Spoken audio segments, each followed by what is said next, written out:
Mark 2:21 has always been one of the most confusing verses in the Bible, at least for me. Mark 2:21 reads, Udeis epiblema racus agnafu epiraptei epihimation palaion, edeme aere to pleroma apautu to kainon to palaiu, kai hieron schisma genetai. Let's attack the first sentence. So the subject is right here, udeis, this is the subject, and it's an indefinite pronoun, negative pronoun in the plural, sorry, in the singular. And the verb is right here, epirapte. So this is verb number one. And the object is right here, epiblema. So you have subject, verb, direct object, which is connected to this genitive singular, which specify of what this epiblema is. So it's connected to the object, where you have the noun is rachus, and it's connected with its own adjective right here. So that form together a genitive singular expression. And then you have this prepositional phrase introduced by ep. So this is a preposition ep, which means on or upon, and wants the accusative case. And in fact, you see here, imation palaion. And this expression again is the parallel of rachus agnafo. Okay, so you have the noun and then you have the adjective. Now, rachus agnafo is in the genitive case, himation palaion is in the accusative, but there's a parallelism there. We're going to say that. Now, the second sentence is a little more complicated, and to be honest, that's the confusing part, even from a grammatical point of view, because it has different interpretation, and the words can be combined in kind of different way, even if the meaning is basically the same. Now, the beginning here is made up of three particles. So a, which is a preposition that indicates f. Then you have the preposition may, which is a negation, so it's not. And they that we met many times before now, which is an aversive particle, which indicates a sort of but or however, though, and things like that. And then the subject of the second sentence is this to pleroma, okay, where to is in neuter, singular. So to is the definite article, pleroma is the noun. So this is the subject number two of the second sentence. And the verb is right here, aire. So this is verb number two. And so far, so good. Then this part here is a little confusing because you have this to kainon, which is again a neuter. You see to indicates a neuter. Um, and this could be both a subject or an object. And this is a property of neuters in general. The subject and the object look exactly the same. So it creates some kind of ambiguity. And so this could be understood as the object of the verb, or it can be as understood as connected to the subject. Okay, so we're gonna give both option and see that at the end of the day it doesn't really change the meaning of the sentence. Then you have this apautu, which is a prepositional phrase where the preposition is apo. We've encountered this preposition many times before. It wants generally a genitive after it, and you get it there. Indicates a movement away from something. And then you have this other genitive here. Okay, you see here with the article and genitive. So you have this parallelism and opposition between to kainon and tu palaiu. Um, and probably referring to this genitive here, apautu, tu palaiu is kind of a explanatory clause or explanatory genitive of the same concept. Some critics have proposed that probably here there should be a repetition again of the preposition apo as here, because it's basically saying the same things twice, clarifying a little bit more. Or we're going to see other possible interpretation of this. And then the final statement, this one is very easy. There is a kai, which is a conjunction, and then you have the subject, which I would say we call it subject number three, with the verb ginetai number three, and then you have this heron, which is just an adjective in the comparative, um, together with the subject. So heron schisma is one single combination clause, which makes up the subject with its own adjective, and then ginetai is the verb. All right, now that we understood the overall grammar, we can start digging into the translation of it. Udes, as we said, is a masculine singular indefinite pronoun in the negative. You see this u, which is a negative particle. So this means none or nobody. Okay, nobody. And it's the subject in the nominative case. Okay, so Jesus says that nobody, and the verb is epirapte. This verb is only used in Mark once, and it's used here. Okay, and it's made up of the preposition epi, which means on or upon, and then the verb rapto, which gives the idea of a needle. Okay, of a needle. So it's talking about the act of sewing, of stitching. Okay, stitching up. We could translate it as stitching up. Okay, so it's sewing, literally sewing with a needle.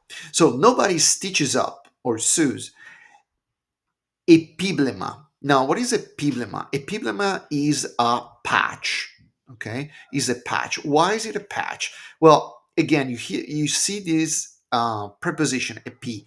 Actually, you see it three times in this sentence: epiblema, epi rapte, and then epi here is on, upon. So epiblema comes from the verb ballo, uh, which means to throw. Okay, so epiballa means to throw upon. Okay, and so it's something that you throw upon something else, right? So that's a patch. You slap a patch on something, right? Um, so this is the meaning of it. So nobody stitches up a patch of what? And here you have your specification. Now, racus in the genitive singular, you see here, racus agnafu. Okay, so this u indicates a genitive singular. Now, racus is indicates a cloth, a piece of cloth, so a patch of cloth, and then this um, adjective agnafu, which comes from agnafos. You see this alpha at the beginning, which is sort of a negation. Okay, it's a negative, or it's an opposition. Okay, and then you have these gnafus, which indicates a very particular type of activity. These were the fullers, the people that were in charge of treating new clothes, and their work was about washing, about cleansing, about bleaching and drying up new clothes, especially the clothes that were used in ceremonies, like long tunics and stuff like that. This type of word appears only once more in Mark, and it's in the Transfiguration. Okay, in the Transfiguration, which is, we're gonna find it in Mark chapter 9, and Mark says that Jesus' garments became as white as snow, that no fuller on earth would be able to cleanse it and make it that white, right? So this is the idea. Okay, this is the idea.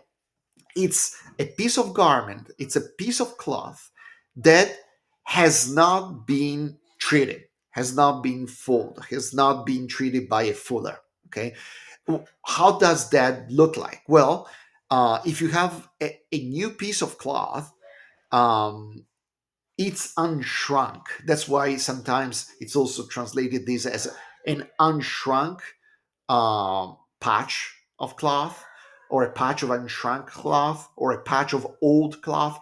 But this idea is that it's new, it's not being treated, and has not shrunk yet. Because we all know from practice that when you have some clothes that it's new, and you wash them and you dry them, well, what you expect that they shrink, right? This is exactly what Jesus is talking about. Okay, so nobody stitches up a patch of unshrunk cloth where upon what? Himation. Now, himation is the garment, okay, is the garment, and is, for example, the tunic that Jesus was wearing at the crucifixion. Remember, they take out his tunic and they cast dice to divide it among them, right? This was the tunic that was used in, especially in ceremonies. Um, and this tunic, or this garment, Jesus says was palayan. Now, palayan is an adjective, means old, okay, from which all the English words that start with pa, like Paleolithic, right? It's the old age, the ancient age, and paleography is the study of how old an inscription is and stuff like that. So it's the idea of old. And so Jesus says in a very cryptic way that nobody's sews a patch of unshrunk cloth upon an old garment. Okay, what does he mean by that? Well, let's keep going and let's see if the second part of the verse clarifies this. The second part of the verse start with this a de me, which, as we said, there is this a, which is if, and this me, which is a negative particle, so if not, and this de is an adversative particle that we can ignore in this case. It indicates something in contrast, right? So this whole expression a de me could be translated as otherwise. Okay, otherwise. So Jesus says nobody would ever do that, but if you do that, right? Otherwise, what would happen if you do that? Okay, so otherwise, now, here we get into the hardest part to translate because there are many options, and it's not exactly clear how we should combine the words. But definitely, let's start from the subject, which is clearly this one, to pleroma. Now, as we said, this is in the neuter singular because there's this to, which is the neuter singular definite article, and pleroma indicates something that fills up, okay, something that fills up or is filled up, okay. um Now, which goes back to the idea of the fuller, right? The fuller is the one that treats, the fulls the clothes, and this is the filling, in a sense, right? So this may very well refer to, it's another way of saying that patch of old um, unshrunk cloth, right? Otherwise, the filling, okay, the filling or the replacement or the patch is basically a synonym of that. This is one interpretation. Otherwise, the replacement, aire, and now we are in the present tense of the verb aireo, which means to take away or take up, or take, in this case is more take away, okay. Why do we know that? Because the verb is connected with this prepositional phrase, apautu, which has this preposition apa, which we know means away. Okay, away, autu plus genitive means away from it. Okay, from it. And again, it's kind of confusing from it. What here we can have the garment itself, it can have the patch itself. It's probably related to the to the garment, right? So it takes away, so the new patch, right? The replacement, the filling. Oh, by the way, this pleroma, this filling, is the word that it's also used as a word of the fulfillment. When Paul says that love is the fulfillment of the law, he uses the word pleroma because he has this idea of filling, of fullness. Okay, so one interpretation could be otherwise the filling, the replacement, takes away from it, and then this whole clause here, it's kind of in a clarifying of what that means. It takes away from it to kainon. Now, there is this antithesis between kainos, which means new, and palaios, which means old. Okay, and now, however, this to kainon again is in the neuter singular, which could be, again, as we said, in the nominative or in the accusative. So it could be a subject or it could be an object. However, this two is in the genitive. So one way of saying this is that this is in the nominative. One way of interpreting is this tokainon is in the nominative case. So it refers to pleroma. So the patch, the filling, right, takes away from it the new, and then this genitive is kind of connected with this genitive here, autou. So kainon is attached to pleroma and palayu is attached to O2. Okay, it takes the new from away from the old. Okay, so this is one way of doing it. The filling takes away from it the new from the old.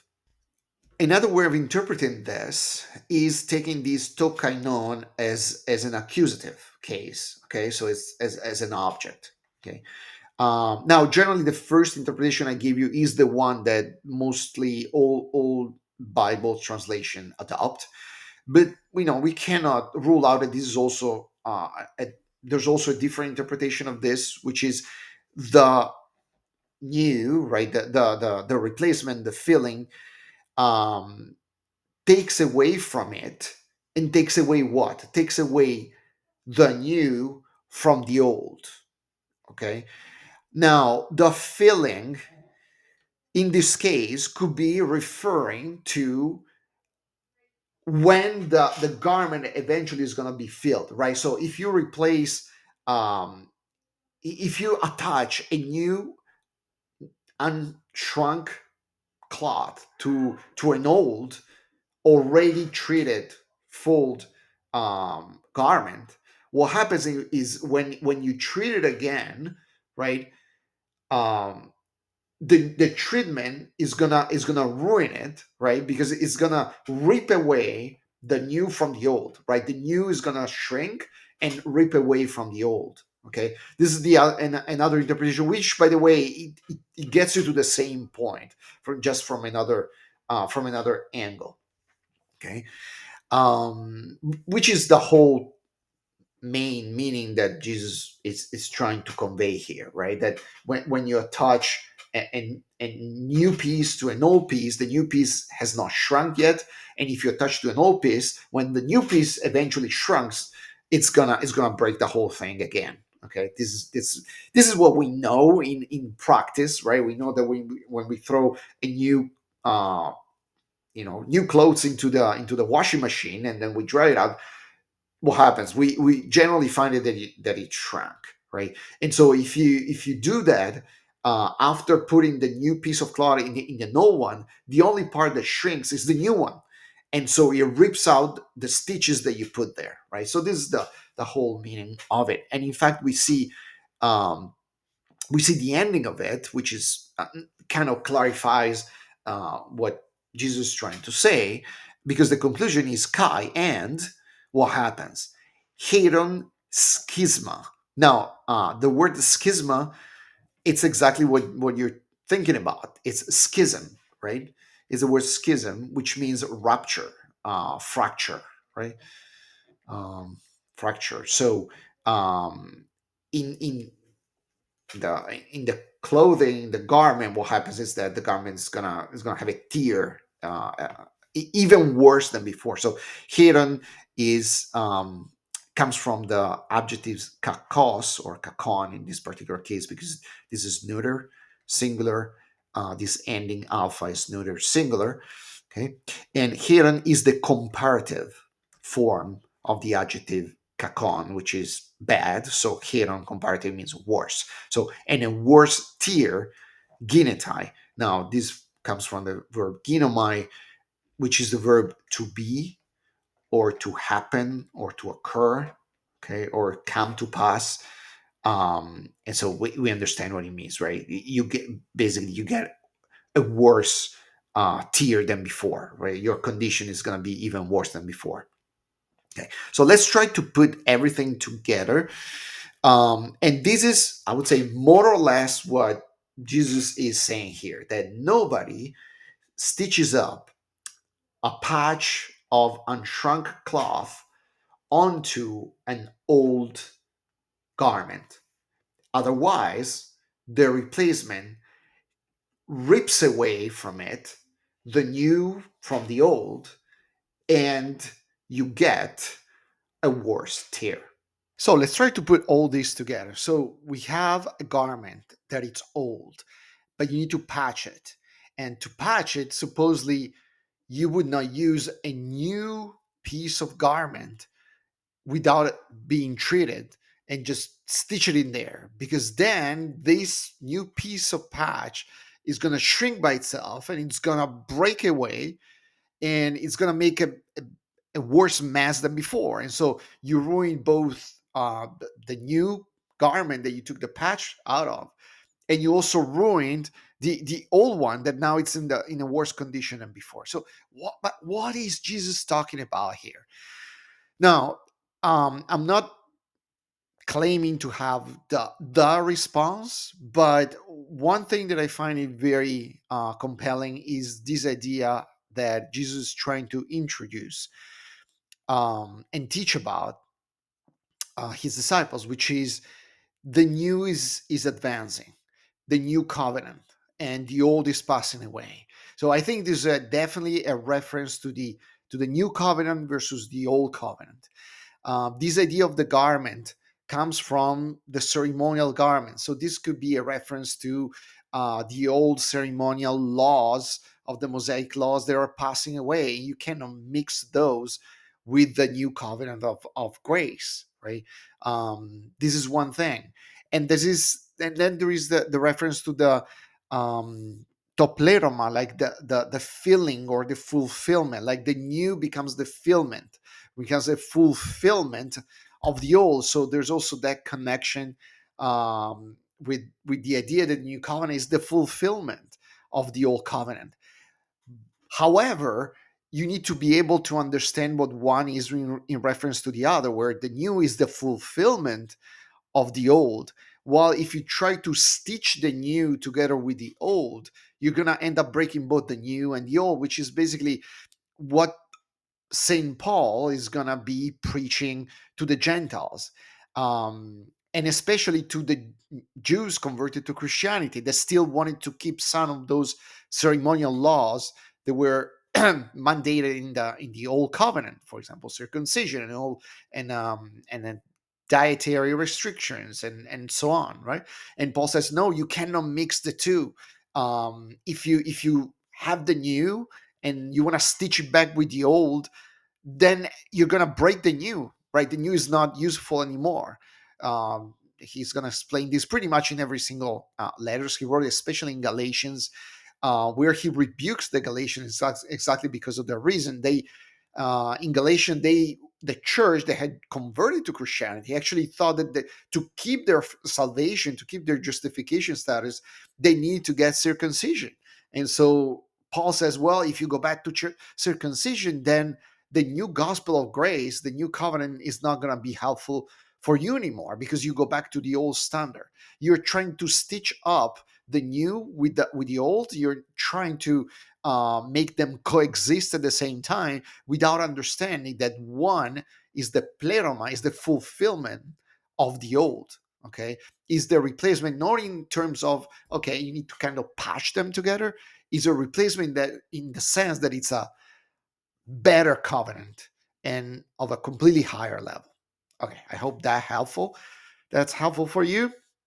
If you like the content, like, subscribe. God bless you.